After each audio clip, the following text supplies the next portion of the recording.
Hello everyone, Ember here, and welcome back to a new video. In this one, we have the full set review for the Glory of Team Rocket, which is, yeah, quite a sizable set to be honest. 98 cards to talk about, so better get going. And yeah, first up is we have a Pineco, just on his own sadly. We won't see Fortress until the end of the video, but spoiler alert, that card isn't very good anyway, so bit of a shame. Off to the bulk pile with him. Then we have a Shroomish, which is looking suitably grumpy, but not doing anything that impressive.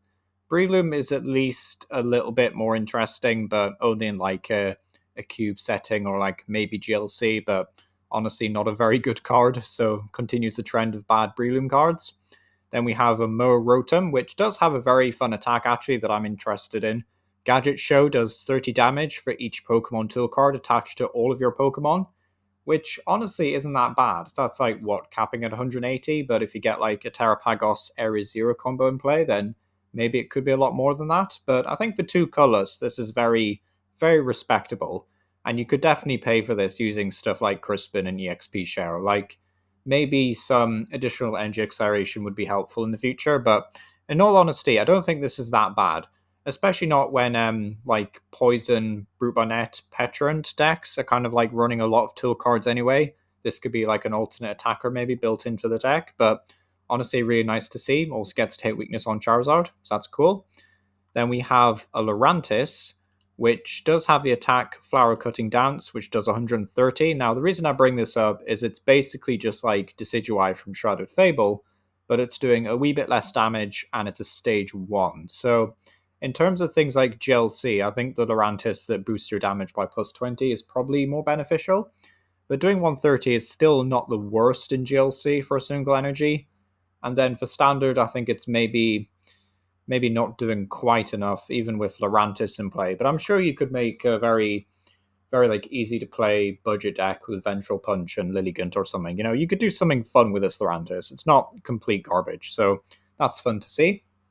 Then we have a Team Rockets Orbital line, which was oh wait, never mind. I forgot that Orbital is Psychic type. Okay, never mind. So Blipbug is just here, and then yeah, we get to see the rest of the evolution line later on in the video.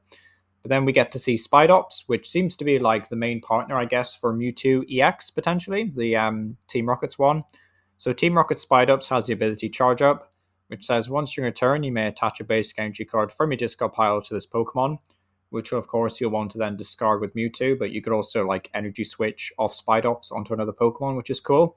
And then Rocket Rush does 30 damage for each of your Team Rockets Pokemon in play. So to be honest, I could see Spidops maybe being the backbone of its own Team Rockets rogue deck without Mewtwo, you know, just like run a bunch of other Team Rockets Pokemon. You know, like there's this Arbok we're going to have to talk about later on, which is honestly looking really good. So maybe like a Spidops Arbok deck, you know, so you just like stall the game out with Arbok for a while you build up a load of Spidops on the bench to do a lot of damage. But just food for thought, really, you know, could be a fun deck idea. Then we have a Abrovilla, a Brolive EX, the olive Pokemon, basically. The Italian olive Pokemon. That's just what this is. I mean, it's just throwing olives at you, which is hilarious. But has the attack Oil Machine Gun. It's a bit of an old name for an attack. Choose one of your opponent's Pokemon 6 times and do 20 damage to it. And you can choose the same Pokemon more than once, which is an unusual way of wording this, but I think basically what it means is you basically choose one of your opponent's Pokemon up to 6 times, effectively. I think that's what this means. Because initially, when I first read it, I was like, okay, why is this choose one of your opponent's Pokemon and do 20 damage to it 6 times? You know, that doesn't make any sense to me. So I'm pretty sure this is supposed to be like you choose as many as you want, but it's only up to 6 times, basically. So you can like split up the damage quite a lot. There's no abilities in this evolution line, so if you really wanted to, you could incorporate things like Frostlass maybe to stack a bunch more damage and just run like an Arven package with TM Evolution. Honestly, seems like it could be a lot of fun. And then Aroma Shot for when you want to actually do some sizable damage. 160 isn't brilliant, but you do recover from all special conditions, and as we'll see later on, Nidoking doesn't look that bad. That's also incorporating special conditions. So, you know, maybe this card might see some play. It's a wee bit fragile though, and the first attack could be doing more damage, but honestly seems like a lot of fun and just another rogue deck from the set to try out at least, which is cool. Then we have an Arcanine, which you can can do 200 damage to a dark Pokemon, which is super niche and not very good, to be honest. Doesn't even KO Pheasantipity, so yeah, not that impressive. Then we have Team Rocket's Moltres EX, 220 HP, so kind of decently tanky. The first attack I don't think is brilliant, but taking 50 less damage next turn might mean that you can, tank a hit from a Charizard or something. And then Evil Burn, discard Team Rocket's energy from this Pokemon. If you do, discard your opponent's active Pokemon and all cards attached to it. I mean, yeah, maybe this could be good, but the biggest turnoff for me with Team Rocket's Moltres is the attack cost. Like even with a Team Rocket's energy, which you have to discard. So the only times you'll be able to use this is when you have your Team Rocket's energy. So you'll need to only use this 4 times in a game, which I suppose isn't completely unrealistic. You only have to discard like 2 or 3 of your opponent's Pokemon to really disrupt them. But at the same time, that doesn't sound like much of a deck plan. Like you need a proper win condition, really. So unless you're like trying to stall with a Maractus or something weird in the late game, then I don't think this card is super great. But definitely the source of potential control decks and maybe something great in the future. But I think as it stands right now, it's just a wee bit too slow. Then we have a Team Rocket's Houndoom. So for all GLC players out there, you can now run 2 Houndooms in your deck if you wanted to. But this one's like not so good. Like the first attack, Burning Confusion's okay, I guess. Malicious Embers. But Scorching Fire only doing 120 is a bit grim, so not that impressive, although we can use Victini to boost the damage up a little bit. We've also got this Blaziken line, so something else for GLC, because for Standard, it's not very good. 120 and then 120 Snipe feels a bit rough in this day and age. Like, even with like Blaziken EX and Crispin to help charge up energy, I just don't see this being very good. It just seems way too slow, being a stage 2, and it's also fairly fragile, I would say, at 170 HP. And then 120 is just not a lot of damage. So sadly, I don't think Blaziken is anything special. Then we see yet another Rotom, so another one with Gadget Show. So it just means you can basically run 4 copies of each of them and hit for different weaknesses, which is really cool. Kind of like a fun throwback to the old Tool Drop style decks, as well as like that old Rotom deck from the Sun and Moon era, which did like cool attacks if you had, I think it was 9 or more tool cards in your discard pile. So that was kind of fun. So I'd expect the same thing from the Rotom deck. Then we have Team Rocket's Articuno, because no shortage of cards that we have to talk about in this set. Has the ability Resistant Veil. Prevent all effects of your opponent's Pokemon's attacks done to your basic Team Rocket's Pokemon. And of course, damage is not an effect, you dumbass. But then Dark Frost for a water double colorless does 120 if it has a Team Rocket energy, which is, I mean, I don't think the attack is anything special, but the ability is pretty cool, right? It will protect your basic Team Rocket's Pokemon, which is, okay, that is very niche, and I think the Mewtwo deck will likely want to run Spidops. So at that point, your opponent's like Dragapult decks, right, can just snipe your bench Spidops, and then you obviously can probably just run like Clefairy if you really, really wanted to deal with Dragapult. So I'm not really sure this has much of a place in Team Rocket's decks, but I could be wrong. Like 120 HP is definitely a lot stockier than, Manaphy was. Also, a single retreat cost is really nice to see. I do like that a lot. So honestly, you could see this being okay. It's just nothing really springs to mind, as it were. Then we have a Clamperl. It's not doing anything. It's a bit mediocre. Then we have a Huntail and a Gorbise. Fun to see these having some sort of synergy.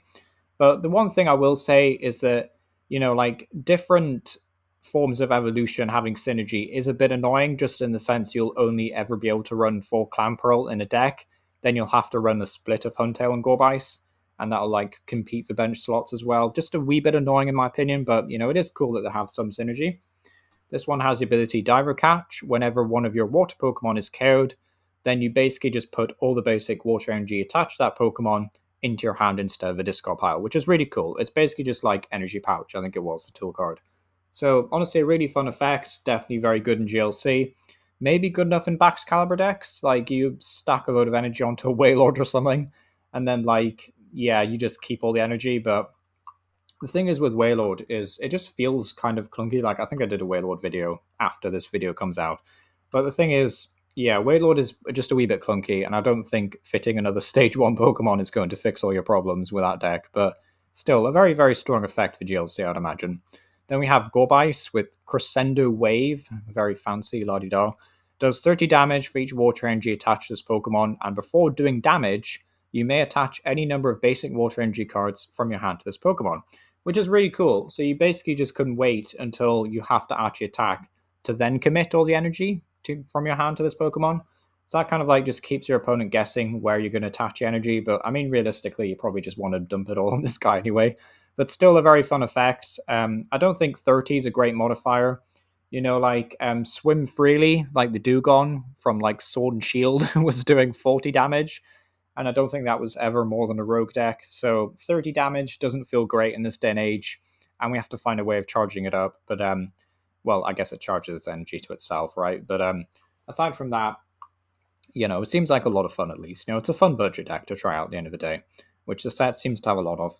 Then we have an Abominous Snow, which can do 120 damage, and it's really awkward. I don't know why they made this so atrociously bad, but for 3 water and a colorless, right, I have to read this out.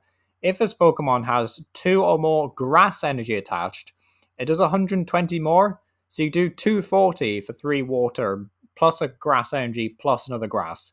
So you need 5 energy to do 240. Like, that is atrociously bad in this day and age. Like, if this could do, like, 300 damage, yeah, it could be playable, I guess, with, like, Bax Caliber and then maybe some awkward Ogerpon synergy, and, you can maybe make a funny rogue deck. But 240 is so bad. Like, it's just so bad. I'm just going to spend the whole video talking about how crap this Abominous Snow is, because it is just awful. Like, it's a bad card. Then we have Wash Rotom, which has the exact same Gadget Show attack. So you can have 12 copies of the same Rotom effectively, but you're hitting for 3 different weaknesses, which is cool. So Wash Rotom, that's at least playable. Then we have a new Barraskewda line. Honestly, a very big fan of Barraskewda as a Pokemon. I think he's cool. And it has the attack Dive, which okay, Dive's not very good. Never mind. Then we have Titan EX, which is at least a bit better. Whenever your opponent plays an item or support card from their hand to prevent all effects of that card done to this Pokemon. So the big one, of course, is Gust effects. So it's going to be very difficult for your opponent to just get this in the active spot. And then Crush Press does 140, and you may discard a stadium in play. If you do, this attack does 140 more damage. So you can do 280. I think this is really cool, to be honest. Like, yeah, maybe like a Bax Caliber. Maybe you wall out your opponent with Budew sort of deck. Like you spam Budew for the first few turns, hopefully, while you build up as a Titan on the bench, and then it kind of plays like Altralodon after that. But your opponent could still, like, boss KO Bax Caliber. Aside from that, though, seems like a lot of fun, but prize mapping would be a bit weird, right? Because your opponent would KO Budew, then boss Bax or something, take 2 prizes, then they only have to KO 2 Titans after that. So I can kind of see it working, but at the same time, it seems a wee bit awkward. But I'm up for giving this a go, right? It's basically just Primal Groudon again, so should be fun.